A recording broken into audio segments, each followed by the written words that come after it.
तो कैसे हो मेरे भाई बंधु, आई होप आप सब बढ़िया होंगे और अपनी स्टडीज़ प्रॉपर तरीके से कर रहे होंगे। तो स्वागत है आपका लाइव प्रोसेस के लेक्चर नंबर 7। प्रीवियस लेक्चर्स के अंदर हम लोग ने बहुत सारी चीज़ें कवर कर ली हैं। अगर आपने नहीं देखे हैं वो लेक्चर्स, जाके आप वो ज़रूर चेकआउट कीजिएगा, ठीक है। तो आज के इस लेक्चर के अंदर आज हम क्या कंप्लीट करने वाले हैं उसके बारे में ध्यान ले लेते हैं और हम लोग चैप्टर की तरफ फिर आगे बढ़ते हैं। तो आज के इस लेक्चर के अंदर मैं आपको पूरा का पूरा डाइजेशन का प्रोसेस समझाऊंगा और रेस्पिरेशन हम लोग हो सकता है कि इसी लेक्चर के अंदर थोड़ा बहुत बेसिक आइडिया लेके चालू भी कर दें, ठीक है। तो हमारा टारगेट रहेगा डाइजेशन कंप्लीट कर दे और रेस्पिरेशन आज चालू कर दे, ठीक है। चलिए तो चलते हैं आज के इस अमेजिंग से सेशन के अंदर। अगर हाँ कोई सेशन को अभी ज्वाइन कर रहा है या फिर कोई नया आया है इस चैनल पे, तो इस चैनल पे मैं बता दूं कि हम लोग कंटेंट प्रोवाइड करते हैं क्लास 10th का फिजिक्स केमिस्ट्री बायो पूरी साइंस, और क्लास 11-12 में हम लोग अभी फ़िलहाल तो सिर्फ बायो कवर करा रहे हैं, ठीक है। तो अगर क्लास 11-12 का कोई बच्चा इसको देख रहा है तो वो बायोलॉजी से है तो इस चैनल को फॉलो कर सकता है, ठीक है। और अगर कोई क्लास 10th का है तो साइंस के लिए आग मूंद कर इस चैनल पे भरोसा कर सकता है। सारा लेक्चर सारे कंटेंट आपको मिलेंगे, ठीक है। चलिए फ्रीक्वेंटली आपको लेक्चर्स देखने को मिलेंगे आपसे, ठीक है। चलते हैं आगे। तो ये हमारे कुछ प्रीवियस लेक्चर्स के अंदर जो मैंने पढ़ाया हुआ है, ठीक है, वो यहाँ पे हाईलाइटेड है, ठीक है। जो स्टार्टिंग से देख रहा होगा चैप्टर को उसको समझ आया होगा, ठीक है। चलिए चलो चलो चलो। तो लास्ट लेक्चर के अंदर, लेक्चर नंबर 6 के अंदर मैंने यहाँ पे आपको ये पूरा डायग्राम समझाया था और हम लोग ने स्टार्ट कर दिया था डाइजेशन वाले प्रोसेस को। अब हम लोग उसको आगे कंटिन्यू करते हुए यहाँ से हमें आज चालू करना है, ठीक है। चलिए तो चालू करते हैं। क्या बोल रहा है? From the mouth the food is taken to the stomach through the food pipe, ठीक है। तो माउथ से हमारा फूड एंटर करता है और फूड पाइप जिसको हम लोग इसोफेगस बोलते हैं, वहाँ से हमारा फूड ट्रेवल करता है from the mouth to the oesophagus. The stomach is a large organ which expand when food enters it. अब देखा होगा जब भी हम लोग कुछ ज़्यादा खाना चालू करते हैं तो हमारा स्टमक धीरे धीरे एक्सपैंड करता है। तो ये हमारा एक ऐसा लार्ज ऑर्गन है, ठीक है, बॉडी का, जो कि एक्सपैंड कर सकता है जब वो उसके अंदर फूड एंटर करे, ठीक है। The muscular wall of the stomach helps in the mixing of the food. Muscular walls होती हैं हमारे स्टमक के अंदर जो कि खाने को मिक्स करने में स्टमक के अंदर हेल्प करती हैं थ्रूली विद मोर डाइजेस्टिव जूसेस। तो स्टमक के अंदर हमें क्या देखने को मिलेगा? स्टमक के अंदर हमें देखने को मिलेगा डाइजेस्टिव जूसेस, ठीक है। डाइजेस्टिव जूसेस देखने को मिलेगा जिसके मदद से खाने को यहाँ पर डाइजेस्ट किया जाएगा। Digestion in the stomach is taken care by the gastric gland. अब जो भी डाइजेशन हो रहा है स्टमक के अंदर जो भी डाइजेशन हो रहा है वो हमारा गैस्ट्रिक ग्लैंड इसको नज़र रख रहा है, ठीक है। गैस्ट्रिक ग्लैंड के प्रेजेंस में यहाँ पर स्टमक के अंदर डाइजेशन का प्रोसेस चल रहा है, ठीक है। अब ये जो गैस्ट्रिक ग्लैंड है वो कहाँ पे प्रेजेंट है? Present in the wall of the stomach, present in the wall of the stomach, present in the wall of stomach. Stomach के वॉल के अंदर यहाँ पर प्रेजेंट है अपना गैस्ट्रिक ग्लैंड, ठीक है। यहाँ तक क्लियर है? आगे बढ़ते हैं। These release hydrochloric acid, a protein digesting enzyme called pepsin. अब यहाँ पे गैस्ट्रिक ग्लैंड का सिक्रीशन देखो। गैस्ट्रिक ग्लैंड यहाँ से क्या क्या सिक्रीट कर रहा है उसके बारे में हम जानते हैं, ठीक है। तो यहाँ पर गैस्ट्रिक ग्लैंड रिलीज कर रहा है क्या? हाइड्रोक्लोरिक एसिड HCl और यहाँ पे पेप्सिन, ठीक है। पेप्सिन क्या करता है? वह प्रोटीन डाइजेस्टिंग एंजाइम है, ठीक है, प्रोटीन डाइजेस्टिंग एंजाइम है, ठीक है। ये भी रिलीज़ कर रहा है और इसके साथ म्यूकस भी रिलीज़ कर रहा है, तो यहाँ पे गैस्ट्रिक ग्लैंड का यहाँ पे ये सिक्रीशन है, ये गैस्ट्रिक ग्लैंड के यहाँ पे ये सिक्रीशन है, क्या वो सिक्रीट कर रहा है, ठीक है। बढ़िया, आगे बढ़ते हैं। The hydrochloric acid creates an acidic medium which facilitate the action of enzyme pepsin. अब यहाँ पे एसिड का क्यों यूज़ कर रहा है हमारा स्टमक? हमारी बॉडी एसिड क्यों बना रही है? एसिड इसलिए बना रही है ताकि वो पेप्सिन के काम को ज़्यादा से ज़्यादा फैसिलिटेट कर पाए, मतलब मदद दे पाए। पेप्सिन देखा जाए इस हिसाब से तो पेप्सिन का एक्शन ही एसिडिक मीडियम में ज़्यादा हमें इफेक्टिवली देखने को मिलता है। तो यहाँ से अगर एक क्वेश्चन बन जाए तो यहाँ पे मैं यहाँ पे लिख देता हूँ, pepsin act best in acidic medium. तो इसको स्टार मार्क करके आप लिख सकते हो कि एसिडिक मीडियम के अंदर पेप्सिन का जो फंक्शन है, पेप्सिन का जो एक्शन है वो बहुत ही अच्छा होगा, ठीक है। What other function do you think is served by the acid? और क्या क्या फंक्शन हमारा एसिड परफॉर्म करता है? तो यहाँ पे समझो, the mucus protects the inner lining, mucus आपका इनर लाइनिंग प्रोटेक्ट करेगा, ठीक है। तो यहाँ पे मैं लिख सकता हूँ protects the inner lining of the stomach, inner lining of the stomach को यहाँ पर ये क्या कर रहा है, प्रोटेक्ट कर रहा है, ठीक है, from the action of the acid. तो म्यूकस का काम है एसिड से पेट को बचाना, ठीक है, एसिड से पेट को बचाना इन द नॉर्मल कंडीशन, ठीक है, नॉर्मल कंडीशन में हमारे पेट में एसिड बनता है, ठीक है, इतनी बात समझ आई। क्या लिखा है आगे देख लें हम, we have often heard adult complaining about the acidity. तो ऐड भी देखा होगा इनो वाला, जहाँ पे बताया जाता है कि 6 मिनट में आपकी एसिडिटी खत्म, ठीक है। तो यहाँ पे एसिडिटी का मतलब क्या है, पेट में एसिडिटी होने का मतलब क्या है। The exist of food from the stomach is regulated by the sphincter muscle which releases it's in small amount into the small intestine. अब क्या होता है, जब भी हमारा, ठीक है, ये मैं बना रहा हूँ पेट, ठीक है, तो मान लीजिए ये अपना स्टमक है, ठीक है, ये अपना स्टमक है। अब स्टमक के अंदर जब हमारा जो फूड है वो अच्छे से मिक्स हो गया है और पार्शियली डाइजेस्ट हो गया है। ध्यान रखिएगा, स्टमक में कभी भी फुल्ली डाइजेशन नहीं होता है, पार्शियल डाइजेशन होता है, ठीक है, पार्शियल डाइजेशन मतलब स्टमक के अंदर जितने भी गैस जूसेस हैं, एंजाइम्स हैं, वो अपना काम कर देते हैं फूड के ऊपर, ठीक है, बट बचे हुए ऑर्गन्स का अभी सिक्रेशन स्टमक के अंदर नहीं आता। अब यहाँ पर होता है स्पिंचर मसल, ठीक है, यहाँ पे क्या होता है, स्पिंचर मसल होता है, ठीक है।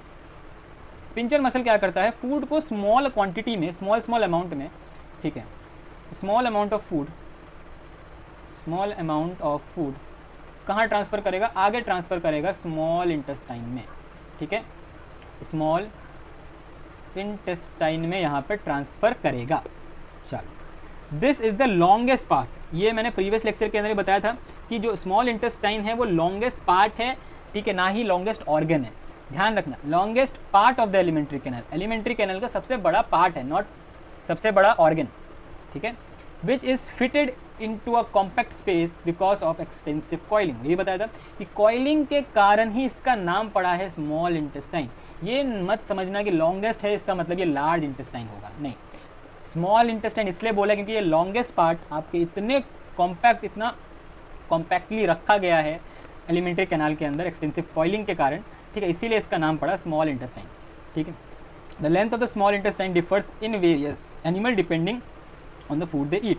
तो यहाँ ये भी बात समझना कि जो इंटेस्टाइन का जो साइज़ है, स्मॉल इंटेस्टाइन का साइज़ आपका वेरी कर सकता है depending on the food habit of the animal, ठीक है, food habit of the animal, किस एनिमल का किस टाइप का फूड हैबिट है, उस टाइप के हिसाब से आपका जो एनिमल का स्मॉल इंटेस्टाइन है वो वेरी करेगा।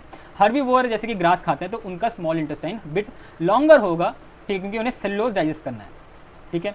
अगर हम वही बात करें कार्निवोर एनिमल्स की जो मीट खाते हैं तो उनके लिए ईजी होगा डाइजेस्ट करना, क्योंकि क्या होगा, किसी भी मीट के अंदर क्या क्या आपको देखने को मिलेगा, कार्ब्स देखने को मिलेगा, फैट होगा, ऑयल होगा, प्रोटीन होगा, तो ये सारे एंजाइम्स हमारे मौजूद होता है पेट के अंदर, तो वो उसको ज़्यादा समय नहीं लगेगा डाइजेस्ट करने में, तो इसीलिए स्मॉल इंटेस्टाइन शॉर्ट होता है किसके अंदर, आपके कार्निवोर्स के अंदर। तो इस हिसाब से अगर हम अपने ह्यूमंस की बात करें तो हम ह्यूमंस का भी स्मॉल इंटेस्टाइन लंबा होता है, जिसके कारण हम यहाँ पर मीट को डाइजेस्ट करने में हमें समय लगता है, ठीक है। चलो, the small intestine is the site of the complete digestion, note that word, और इस वर्ड को कभी मत भूलना, ठीक है। स्मॉल इंटेस्टाइन में कंप्लीट डाइजेशन होता है और स्टमक के अंदर पार्शियल डाइजेशन होता है, ठीक है। बार बार जोड़ दूंगा इस शब्द के ऊपर, आपको भी इस शब्द के ऊपर जोड़ देना है। स्मॉल इंटेस्टाइन के अंदर कंप्लीट डाइजेशन, स्टमक के अंदर partial digestion.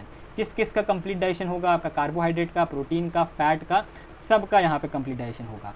It receive a secretion from the liver से यहाँ पर इसको सिक्रीशन मिलती है, that is bile juice. Pancreas से pancreatic juice for this purpose, ताकि वो कंप्लीट डाइजेशन कर पाए।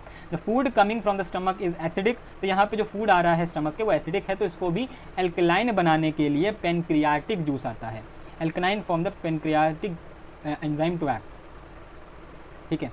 तो यहाँ पे क्या होता है, जो एसिडिक फूड आ रहा है स्टमक के अंदर से उसको एल्कलाइन मतलब बेसिक बनाना पड़ेगा, ताकि पेनक्रियाटिक एंजाइम यहाँ पर एक्ट कर पाए। तो यहाँ से हमें एक और बात पता चली, वो क्या बात पता चली, इसको मैं आगे लिखूँगा, ठीक है, इसको मैं यहाँ लिख देता हूँ, ऊपर लिख देते हैं यहाँ पे, ठीक है। तो यहाँ से हमें एक और बात पता चली, जो पेनक्रियाटिक एंजाइम है, ठीक है, act best in alkaline medium, ठीक है। Pancreatic enzyme act best in, किसमें बेस्ट काम करेगा? In alkaline medium, alkaline medium, ठीक है। तो ये वाली बात भी आपको नोट में डालना है, ठीक है। बन सकता है इसके ऊपर से असर्शन रीजन, ठीक है। तो यहाँ पे ये काम हो गया। Bile juice from the liver accomplish this in addition to acting on fat. अब जो हमारा बाइल जूस है जो कि लीवर से आ रहा है, वो आपका किस पे काम करेगा? फैट पे काम करेगा। Fat are present in the intestine in the form of large globules which makes it difficult for enzyme to act on them. तो यहाँ पे जो फैट प्रेजेंट होता है इंटेस्टाइन के अंदर, वो बड़े बड़े गट्ठे के रूप में होता है, ग्लोब्यूल्स के रूप में होता है, जिसके कारण यहाँ पर एंजाइम को डिफिकल्टी होती है कि वो फैट पे काम कर पाए। Bile salt break them down into smaller globules. अब यहाँ पे बाइल सॉल्ट क्या काम करता है? यहाँ पर इसको ब्रेक कर देता है into smaller globules, increasing the efficiency of the enzyme action. यहाँ पे एंजाइम के एक्शन को एफिशिएंट बना देता है। This is similar to emulsifying action of the soap on the dirt that we have learned about in chapter number 4। अब यहाँ पे चैप्टर नंबर 4 का जिक्र है, दैट इज कार्बोनेट कंपाउंड के अंदर हम लोग पढ़ते हैं इमल्सिफिकेशन ऑफ द सोप। तो सोप जैसे गंदगी और ऑयल को, स्टेन को हटा देता है, वैसे ही यहाँ पर सिमिलर टाइप का एक्शन किसका है? बाइल जूस का भी है, ठीक है। तो यहाँ पे वो क्या करता है कि स्मॉलर ग्लोब्यूल्स में जब टूटने के बाद जो एंजाइम का एक्शन है वो और एफिशिएंट बढ़ जाता है, एफिशिएंसी उसकी बढ़ जाती है, वो और तेज़ी से फिर फैट को ब्रेक करने लग जाता है। The pancreas secrete pancreatic juice which contain enzyme like trypsin. तो यहाँ पे पेनक्रियास आपका पेनक्रियाटिक जूस के अलावा ट्रिप्सिन बनाता है, जो कि पेनक्रियाटिक जूस के अंदर ही होता है, ठीक है। मतलब पेनक्रियाटिक जूस के अंदर आपका ट्रिप्सिन मिल जाएगा जो कि प्रोटीन डाइजेस्ट करेगा, लाइपेज मिल जाएगा जो कि आपको फैट को इमल्सिफाई करेगा, फैट को ब्रेक डाउन करेगा। The walls of the small intestine contain glands which secrete intestinal juice. यहाँ पे क्या होता है कि स्मॉल इंटेस्टाइन के अंदर कुछ ग्लैंड्स मौजूद है जो कि इंटेस्टाइनल जूस भी सिक्रीट करेगा। मतलब ये देखा जाए तो स्मॉल इंटेस्टाइन के अंदर, यहाँ पे मैं लिख दे रहा हूँ, स्मॉल इंटेस्टाइन के अंदर कहाँ से कहाँ की सिक्रीशन आती है। तो हम बात कर रहे हैं स्मॉल इंटेस्टाइन की। तो स्मॉल इंटेस्टाइन के अंदर इंटेस्टाइनल जूस है, इंटेस्टाइनल, ठीक है। तो यहाँ पर आपको देखने को मिलेगा इंटेस्टाइनल जूस देखने को मिलेगा, और इसके अंदर आपको देखने को मिलेगा बाइल जूस, और आपको इसके अंदर देखने को मिलेगा पेनक्रियाटिक जूस, ठीक है। पेनक्रियाटिक जूस भी इसी के अंदर आपको देखने को मिलेगा। तो तीनों टाइप का यहाँ पर आपको जूस देखने को मिलेगा, जिसके कारण यहाँ पर कंप्लीट डाइजेशन यहाँ पर हो जाता है। The enzyme present in it finally converted into protein to amino acid. जो भी एंजाइम काम करता है वो प्रोटीन को अमीनो एसिड में कन्वर्ट कर देगा, कार्बोहाइड्रेट ग्लूकोज में कन्वर्ट कर देगा, फैट को फैटी एसिड और ग्लिसरॉल में कन्वर्ट कर देगा, जिसके कारण यहाँ पर ये सारे के सारे जो भी कन्वर्टेड वाले जो भी पार्ट्स हैं फूड के, वो हमारे बॉडी में ट्रेवल करते हैं और एनर्जी प्रोवाइड करते हैं। जो भी उनका काम है वो काम करते हैं, ठीक है। Digested food is taken up by the walls of the intestine. The inner lining of the small intestine has numerous finger like projection called villi. तो विलाय यहाँ पर क्या काम करता है? सरफेस एरिया बढ़ाए ताकि वो ज़्यादा से ज़्यादा फूड को, डाइजेस्टेड फूड को क्या करे? एब्जॉर्प्शन करवा सके इनटू द ब्लड वेसल। किसमें? ब्लड वेसल के थ्रू यहाँ पर ये सारा का सारा डाइजेस्टेड फूड इस माइक्रोविलाई से एब्जॉर्ब हो जाता है ब्लड वेसल में, और यही एब्जॉर्ब फूड आपके सारे के सारे बॉडी पार्ट्स और सेल में पहुँच जाता है। और where it is utilize obtaining energy, building tissue, repairing करने ओल्ड टिश्यू को, सारा काम यहाँ पे फूड कर देगा अपना। The unabsorbed food is sent into large intestine. अब बारी होती है जो कि अनडाइजेस्टेड फूड है, मतलब जो कि हमारा वेस्ट मटेरियल है, वो हमारा लार्ज इंटेस्टाइन से बाहर निकल जाएगा। पर लार्ज इंटेस्टाइन जैसे मैंने बताया था यहाँ पर रीअब्जॉर्प्शन होता है वाटर का, तो वाटर यहाँ पे जितना हो सके उतना रीअब्जॉर्ब हो जाता है, और बाकी हमारा जो भी हमारा वेस्ट मटेरियल है वो यहाँ पर एग्जिट कर जाता है बाय द एनल स्पिंचर। तो यहाँ पे हम बात करें तो एनल स्पिंचर से हमारा सॉलिड वेस्ट बाहर निकलता है। किस टाइप का वेस्ट बाहर निकलता है? सॉलिड वेस्ट हमारा आउट हो जाता है, ठीक है। लिक्विड वेस्ट हमारा वो होगा, हम लोग एक्सक्रीशन पढ़ेंगे तो हमारा जो ब्लड फिल्टर होता है बाय द किडनी, वहाँ पे हमारा लिक्विड वेस्ट निकल, दैट इज़ यूरिन, ठीक है। चलो, तो इसी के साथ हमारा यहाँ पर डाइजेशन वाला प्रोसेस होता है ख़त्म, ठीक है। तो नेक्स्ट लेक्चर के अंदर हम रेस्पिरेशन चालू करके ख़त्म करेंगे, उसके बाद हम आगे के पार्ट को पढ़ेंगे, ट्रांसपोर्टेशन और एक्सक्रीशन बचा हुआ है वो भी हम कंप्लीट कर लेंगे। तो मिलते हैं आपको नेक्स्ट लेक्चर में, तब तक के लिए bye bye, see you in the next lecture. तब तक के लिए चैनल को सब्सक्राइब कर दो, वीडियो पसंद है लाइक करो और प्यारा से कमेंट। ऑब्जेक्ट